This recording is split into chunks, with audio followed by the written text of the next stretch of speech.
नमस्कार दोस्तों, क्या आप इस चीज़ को लेके कंफ्यूज्ड है कि इंजीनियरिंग करने के लिए 10th स्टैंडर्ड के बाद आपको 11th 12th परस्यू करना चाहिए या फिर कोई भी एक स्पेसिफिक ब्रांच में डिप्लोमा?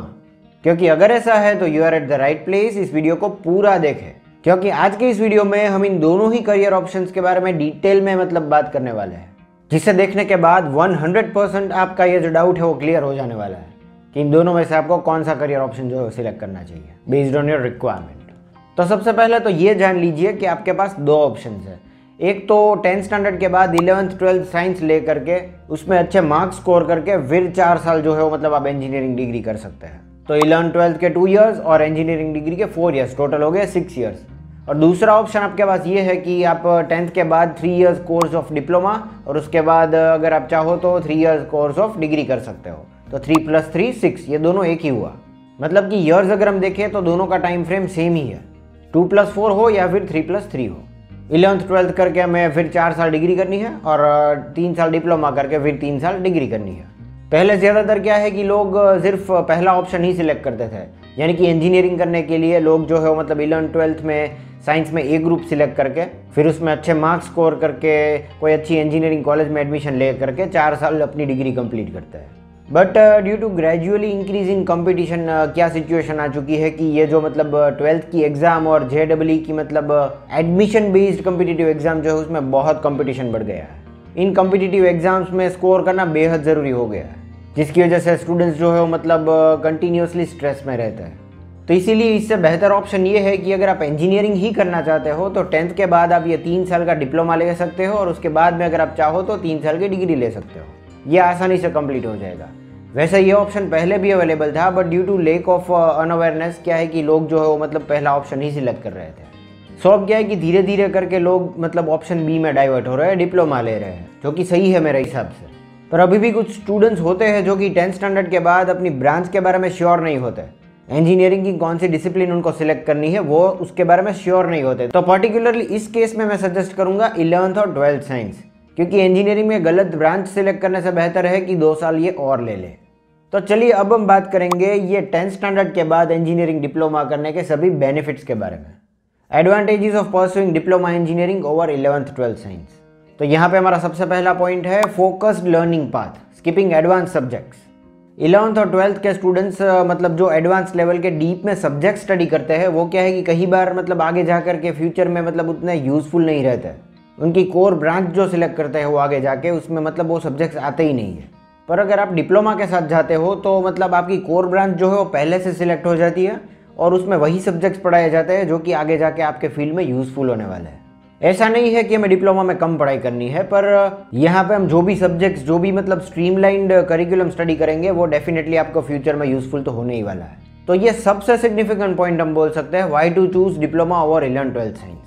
फिर सेकेंड नंबर पे है early skill development and experience. तो जैसा कि मैंने आपको बताया इसमें 10th स्टैंडर्ड के बाद स्टूडेंट्स जो है डायरेक्टली अपनी कोर ब्रांच ही स्टडी करने वाले हैं। तो इसीलिए एक राइट डायरेक्शन में ही अर्ली स्टेज में उनकी स्ट्रेंथ जो है वो गैदर होना शुरू हो जाएगी। तो जब एक स्टूडेंट जो है 11th 12th के बाद डिग्री इंजीनियरिंग में एडमिशन लेगा और एक स्टूडेंट जो है डिप्लोमा खत्म करके डिग्री में एडमिशन लेगा, तो ये दोनों ही सेम एज वाले स्टूडेंट्स में से डिप्लोमा इंजीनियरिंग वाले स्टूडेंट के पास ज़्यादा नॉलेज, ज़्यादा स्किल्स, ज़्यादा एक्सपीरियंस होगा, क्योंकि ऑलरेडी उसने स्पेसिफिक एक इंजीनियरिंग की ब्रांच में डिप्लोमा तो कर ही लिया है। The number 3 is Swift entry into the workforce और एंटरप्रेन्योरशिप। तो अगर कोई स्टूडेंट उसकी अर्ली एज में अर्निंग शुरू करना चाहता है तो वो डिप्लोमा के स्किल्स और एक्सपीरियंस यूज़ करके उसको आसानी से जॉब मिल जाएगी।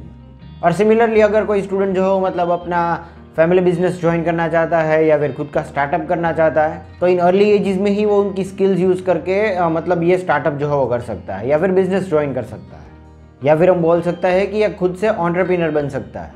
तो कि डिप्लोमा इंजीनियरिंग ये स्टूडेंट की लाइफ का ट्रांजिशन जो है, यानी कि ये एकेडमिक से लेकर के प्रैक्टिकल एप्लीकेशन तक का ये ट्रांजिशन उनकी लाइफ का जो चेंज है वो क्या है कि जल्दी से अटेन करके दे देगा। तो इसीलिए उसके करियर ग्रोथ के लिए ये डिप्लोमा इंजीनियरिंग जो है वो ज़्यादा एडवांटेजेस है। The number 4 is cost effectiveness as compare to 11th और 12th साइंस। तो डायरेक्टली टू द पॉइंट, अगर आप ये डिप्लोमा इंजीनियरिंग की कोई भी यूनिवर्सिटी की फीस जो है 11th 12th और JEE कोचिंग के फीस के साथ कंपेयर करो तो डेफिनेटली ये जो है आपको अप्रॉक्सीमेटली 50% रहने वाली है। तो ये डिप्लोमा इंजीनियरिंग करने से स्टूडेंट और उसकी फैमिली पे फाइनेंशियल बर्डन भी कम रहेगा। Then number 5 industry recognition and practical application. Diploma खत्म होते ही स्टूडेंट जो है वो मतलब इंडस्ट्री रेडी हो जाता है। अगर वो चाहे तो कोई भी इंडस्ट्री जो है वो ज्वाइन कर सकता है। इनफैक्ट अगर कोई अच्छी यूनिवर्सिटी से उसने डिप्लोमा किया है तो मतलब उसके कैंपस इंटरव्यू में ही बहुत सी इंडस्ट्रीज और कंपनीज जो है मतलब उसको हायर कर लेगी।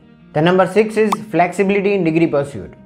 तो डिप्लोमा खत्म होने के बाद स्टूडेंट के पास दो ऑप्शंस रहते हैं, या तो मतलब वर्क ज्वाइन कर लेता है या फिर वो फर्दर स्टडीज यानी कि डिग्री कर लेता है। पर अगर कोई स्टूडेंट 11th और 12th करता है तो उसके बाद उसके पास सिर्फ एक ही ऑप्शन रहेगा, फर्दर स्टडीज। वो डायरेक्टली वर्क ज्वाइन नहीं कर पाएगा, उसको डिग्री इंजीनियरिंग करना मैंडेटरी हो जाएगा, क्योंकि 12th के बेसिस पे किसी को मतलब डायरेक्टली इतनी आसानी से अच्छी वाली जॉब नहीं मिलती, खास करके इतने पॉपुलेशन और कंपटीशन में। और ऑब्वियस सी बात है कि उसके पास कोई इतनी अच्छी स्किल नहीं है जो कि वो यूज़ करके उससे अर्निंग स्टार्ट कर सके, इसीलिए डिग्री करना मैंडेटरी हो जाता है। Now last and the most important point, reduced marking and scoring stress. तो एक डिप्लोमा स्टूडेंट रिलेटिवली अगर हम देखें तो ये क्या है कि स्ट्रेस फ्री एनवायरनमेंट जो है वो एक्सपीरियंस करता है in terms of rigorous demand and stress associated with 11th और 12th साइंस। जो आप सबको पता है कि 11th और 12th में स्कोर करने के लिए कितना स्ट्रेस स्टूडेंट जो है वो झेलता है। तो अगर एक स्टूडेंट को मतलब ऐसा स्ट्रेस फ्री एनवायरनमेंट मिलता है तो मतलब they will have more conductive learning experience. तो दोस्तों अगर मुझसे पूछा जाए तो these are the reasons why एक स्टूडेंट को 10th के बाद डिप्लोमा इंजीनियरिंग करना चाहिए। उम्मीद करता हूँ आपको मेरा यह वीडियो इन्फॉर्मेटिव लगा, और अगर ऐसा है तो इसे लाइक कर दीजिए और मेरी चैनल सिविल इंजीनियरिंग फोरम को सब्सक्राइब जरूर करें। This is all for today, thank you for watching.